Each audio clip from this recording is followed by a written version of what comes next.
इस जीवन का सत्य क्या है? जन्म, जहां से जीवन का आरंभ होता है, या अंत? मृत्यु, जहां पे इसका अंत होता है। जीवन का सत्य ये नहीं है, सब कुछ ये नहीं है। इससे देखा जाए तो कोई अंतर नहीं पड़ता कि आपका जन्म कहाँ हुआ था, कैसे हुआ था। इससे भी कोई अंतर नहीं पड़ेगा कि आपकी मृत्यु कब होगी, कहाँ होगी। अंतर इससे पड़ता है, महत्वपूर्ण ये है कि जो भी आपने जीवन जिया, किस उद्देश्य से जिया, किस मंतव्य से जिया।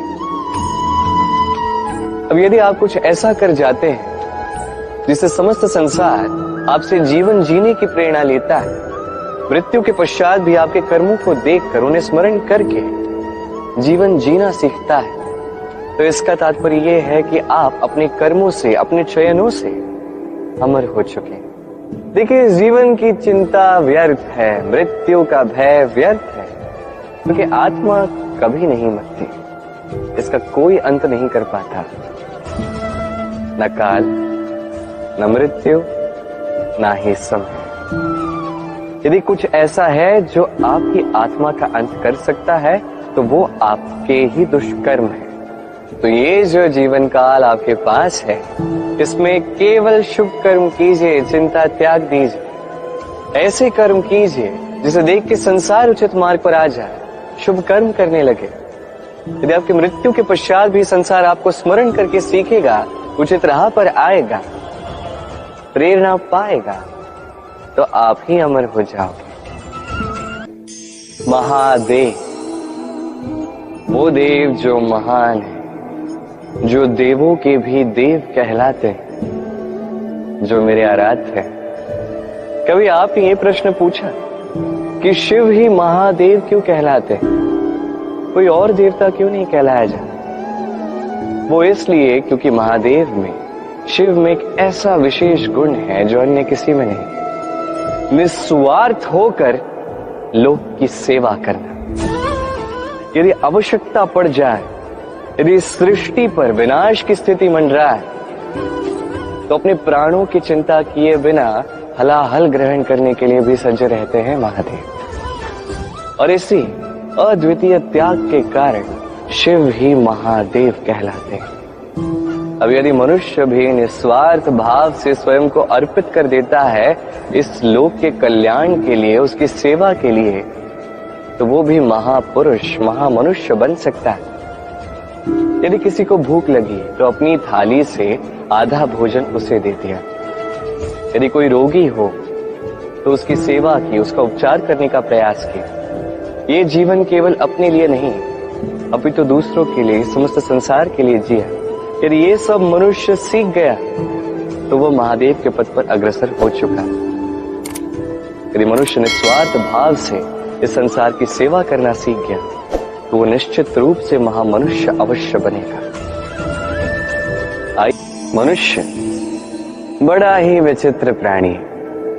योजनाएं बनाता है, षड्यंत्र करता है, प्रयास करता है, किसी को पराजित करने का प्रयास करता है, सर्प को रस्सी समझकर हाथ में थामने का प्रयास करता है।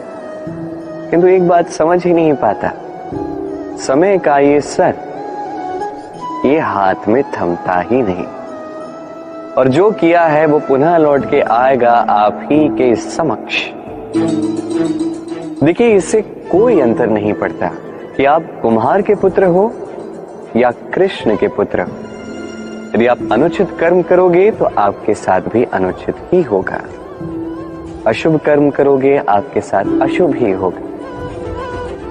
कुरुवंश अत्यंत महान वंश था। कुरुवंश क्या हुआ उसके साथ? पूरा का पूरा वंश ढह गया। कारण उनका मंतव्य अशुभ था। वहीं 5 वनवासी पांडव महाभारत जीत गए, कारण उनका मंतव्य शुभ था। स्मरण रखिएगा, शुभ की अग्नि जलाओगे शुभ का ही तप पाओगे, अशुभ की अग्नि जलाओगे नरक में ही जलोगे।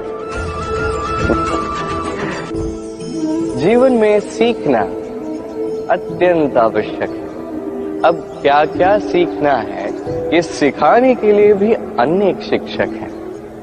किंतु क्या नहीं सीखना है और क्या नहीं करना है, ये हमें अपने अनुभवों से ही सीखना पड़ता है।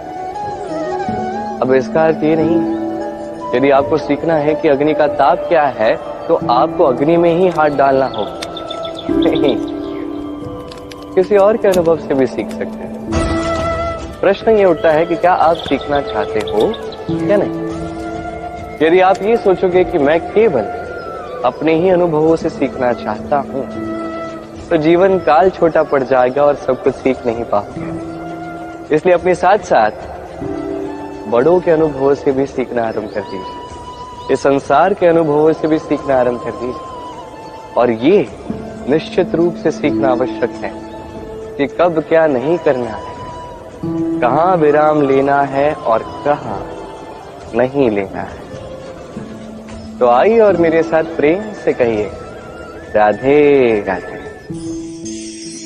मनुष्य रोगी क्यों होता है? शारीरिक दुर्बलता के कारण नहीं, मनुष्य रोगी होता है उसकी सोच के कारण, उसके विवेक के कारण, उसके कर्मों के कारण, उसके क्रोध के कारण। और जब कोई ठीक होता है, स्वस्थ होता है, तो इसका तात्पर्य ये नहीं कि ये केवल औषधियों का कार्य है।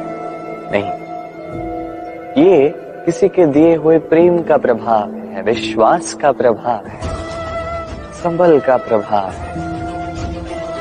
केवल औषधियों से कुछ नहीं होगा। यदि मन में प्रेम होगा, विवेक होगा, विश्वास होगा, संबल होगा, तभी ये औषधियां भी उपचार करती हैं। स्मरण रखिएगा, ये जीवन छोटा सा है। मन में प्रेम रखिए, मित्र बनाइए, शत्रु नहीं। प्रेम कीजिए, द्वेष नहीं। और इसी प्रेम के साथ कहिएगा, राधे राधे।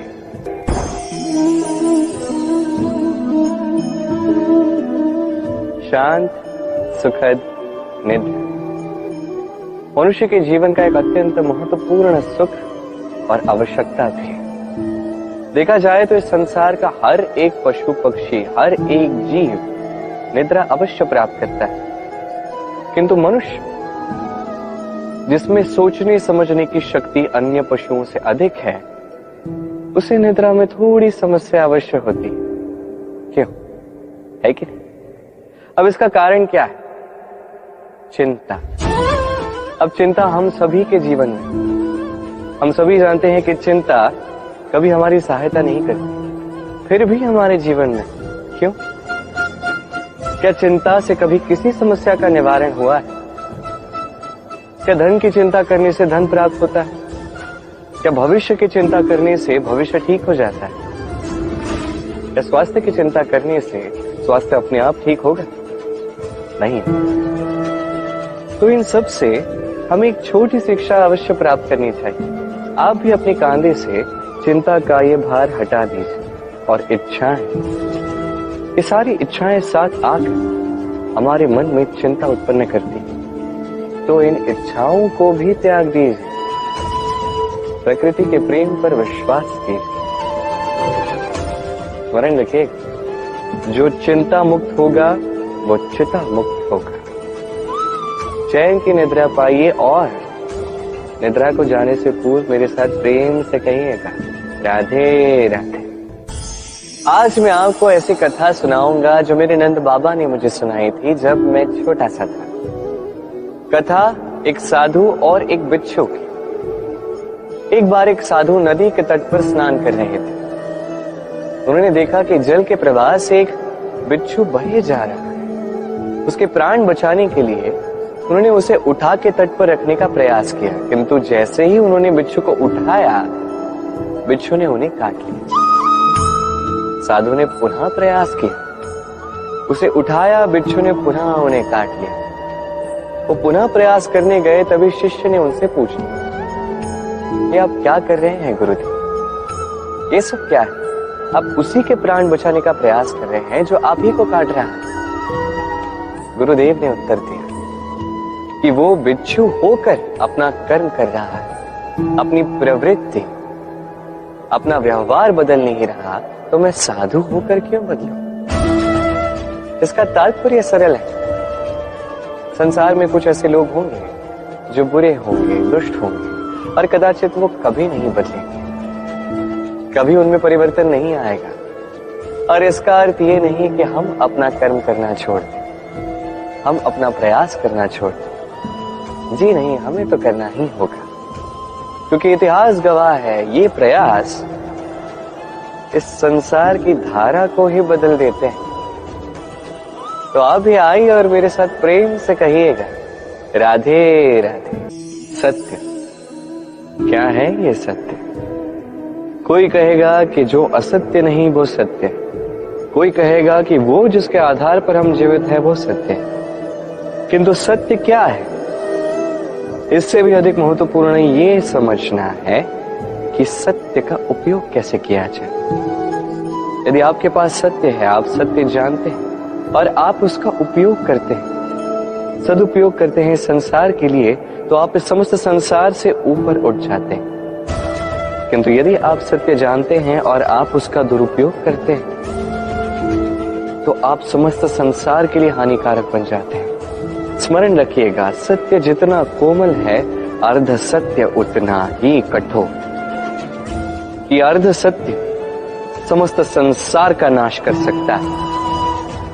इसलिए जीवन में सत्य के विषय में संपूर्ण सत्य जानना सीख जाइएगा, यह अत्यंत आवश्यक है। ये सत्य, इसकी स्वयं ये मांग है कि आप सावधान रहें। तो आइए और मेरे साथ प्रेम से कहिए, राधे राधे। कहते हैं जो मन से निकलता है वो कभी अशुभ नहीं होता। अशुभ होता है तो वो भाव, वो इच्छा जो मन से तो निकलती है किंतु विवेक की कसौटी पर परखी नहीं जाती। ऐसा ही एक भाव होता है क्रोध। ये क्रोध आपके विवेक को ही हर लेता है, आपकी करुणा को हर लेता है। आप सोचने समझने के पात्र ही नहीं रह जाते। अब यदि आपको इस संसार पर नियंत्रण करना है, भविष्य पर नियंत्रण रखना है, वर्तमान पर नियंत्रण रखना है, तो पहले क्रोध पर नियंत्रण रखना सीखना ही होगा। क्योंकि ये क्रोध आपका मित्र नहीं है, ये आपका बल नहीं, आपकी दुर्बलता है, और ये शत्रु की शक्ति को बढ़ाता है। अंत में हानि आप ही को पहुंचती है। तो इस क्रोध को नियंत्रण में रखिए। दुष्टों के मंतव्य अपने आप असफल होते जाएंगे।